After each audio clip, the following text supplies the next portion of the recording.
우리가 운전을 하다 보면 큰 트럭, 엄청난 힘을 가지고 있는 트럭인데 이 운전하는 분이 난폭하면 트럭이 난폭해지고요. 운전하는 분이 온순하면 트럭도 온순해진다는 것입니다. 운전하는 사람에 따라 달라진다는 거죠. 그런데 여러분, 우리 인생도 누가 운전하느냐에 따라서 인생의 방향이 결정된다는 사실을 아십니까?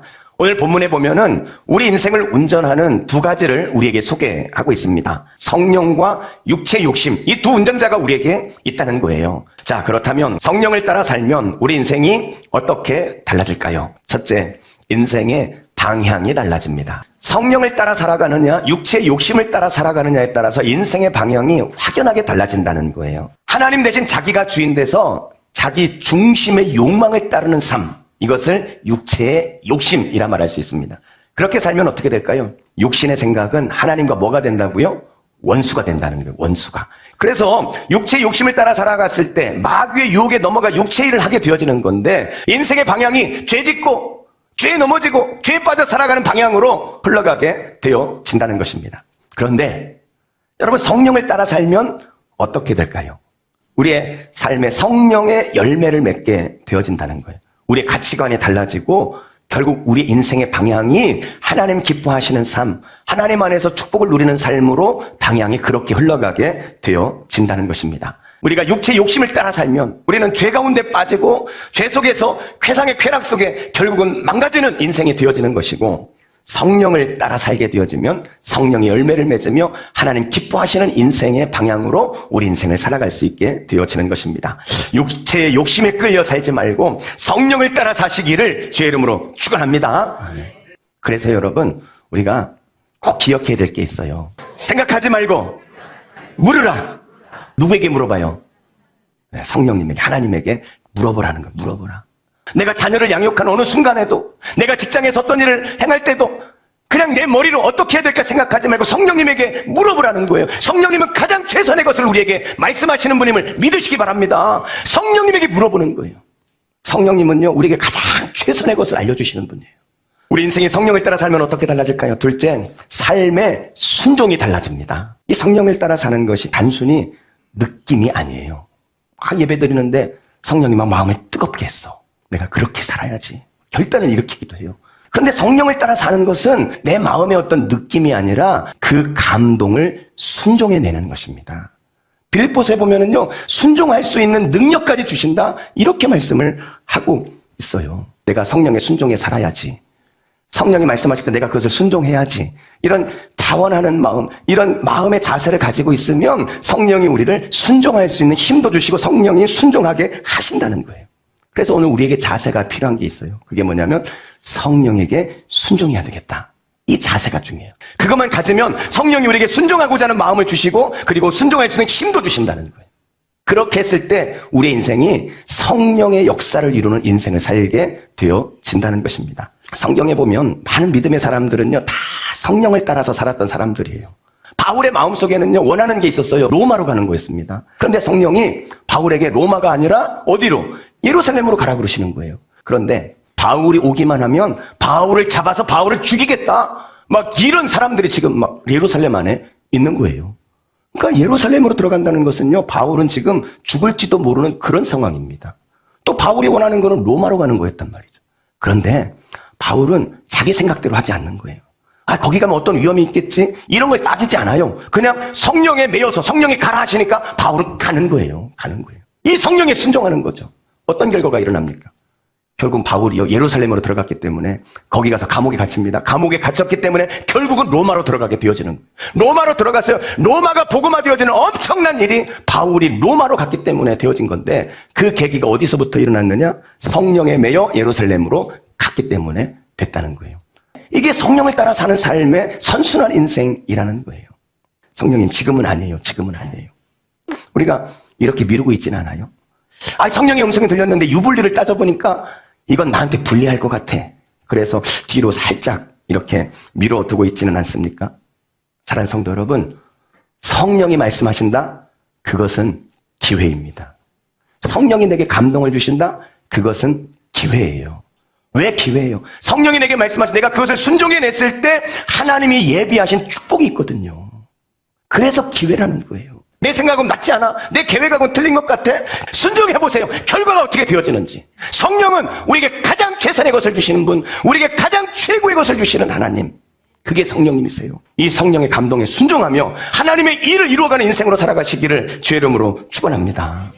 세 번째로 성령을 따라 살면 우리 인생이 어떻게 달라질까? 셋째, 삶의 열매가 달라집니다. 그 성령이 내 인생을 이끌어 가시기 위해서 내 안에 주시는 게 있어요. 주시는 게. 성령이 때로는 우리에게요, 확신을 주십니다. 확신. 출애굽기 14장 14절에 보면 성령께서, 하나님께서 이렇게 말씀을 하세요. 여호와께서 너희를 위하여 싸우시리니 너희는 가만히 있을지어다. 걱정하지 마. 가만히 있어. 너희는 내가 하나님 됨을 보면 돼. 하나님이 그렇게 말씀해 주시는 거예요. 이 말씀이 그들에게 확 들어오니까, 성령이 그렇게 말씀하시니까 그들의 마음에 확신이 드는 거죠. 확신이. 아, 하나님이 싸우시겠구나. 이렇게 확신을 갖게 되어지니까 두려움과 염려가 사라지는 겁니다. 오히려 담대하게, 오히려 평강을 그 마음 가운데 유지하게 되어지는 것이죠. 여러분의 삶에서도 우리가 두렵게 하고 걱정되게 하고 내 마음을 흔들어 놓는 많은 것들이 있지 않습니까? 그런데 그때 성령이 내게 말씀하시는 거예요. 가만히 있어. 내가 하나님을 알게 될 거다. 내가 할 거야. 성령이 그렇게 감동을 딱 주시잖아요. 그것을 딱 붙들면 내 안에 화평의 열매, 평안의 열매, 기쁨의 열매가 맺혀지게 되어지는 것이죠.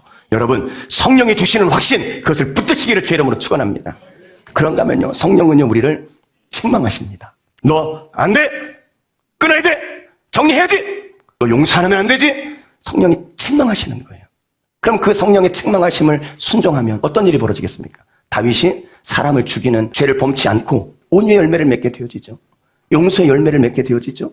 이렇게 되어지는 거예요. 그런가 하면 성령은요 우리에게 명령하시기도 합니다. 사도행전 16장 6절 7절 말씀이요, 바울에게 성령이 아시아에서 말씀을 전하지 못하겠다는 거예요.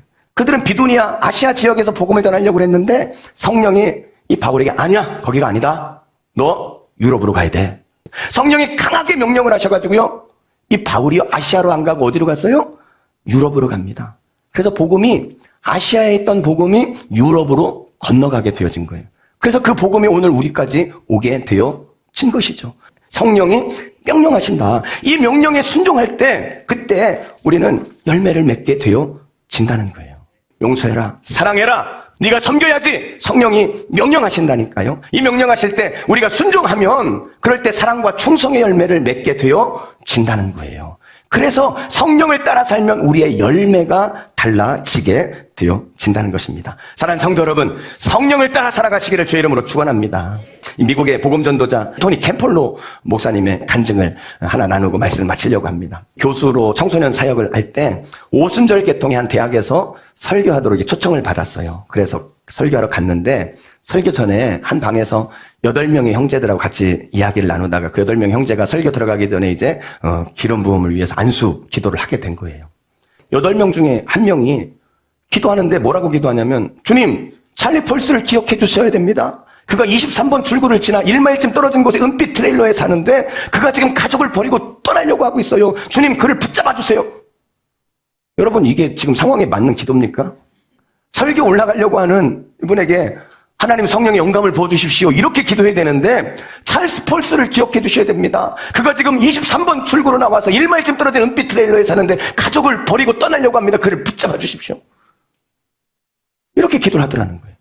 이 토니 교수님이 그의 기도를 듣는데 너무 엉뚱하잖아요. 아니, 이 사람은 왜 이런 기도를 하는지 이상하게 생각을 했대요. 그렇지만 이제 그냥 끝났고, 그리고 설교도 끝나고, 그리고 이제 집으로 돌아가려고 차를 타고 가는데 고속도로 옆에 산 남자가 히치하이킹을 하더라는 거예요, 이렇게. 그래, 태웠대요. 태워가지고 이제 이런 이야기 하다가 이제 이름이 뭡니까? 이렇게 물어봤더니 찰리 펄스입니다. 이렇게 이야기를 하더라는 거예요. 깜짝 놀란 거예요, 이분이. 좀 전에 기도했던 그 사람이 찰리 펄스를 기억해 주십시오 그랬잖아요.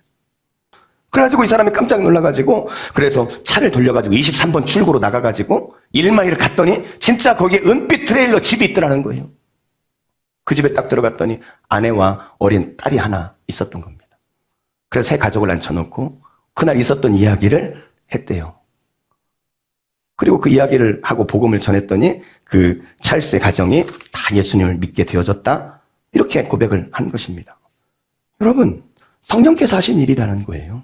인간의 계사로는 설명할 수 없는 일. 그러나 성령은 그날 한 가정을 살리셨던 것이죠.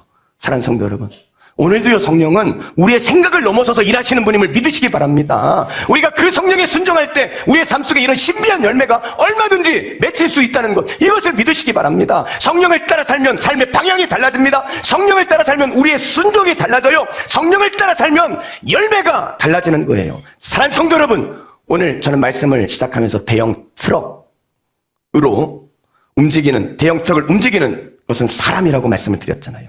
이제 여러분 인생의 운전대 누구에게 맡기시겠습니까? 성령님에게 맡기십시다.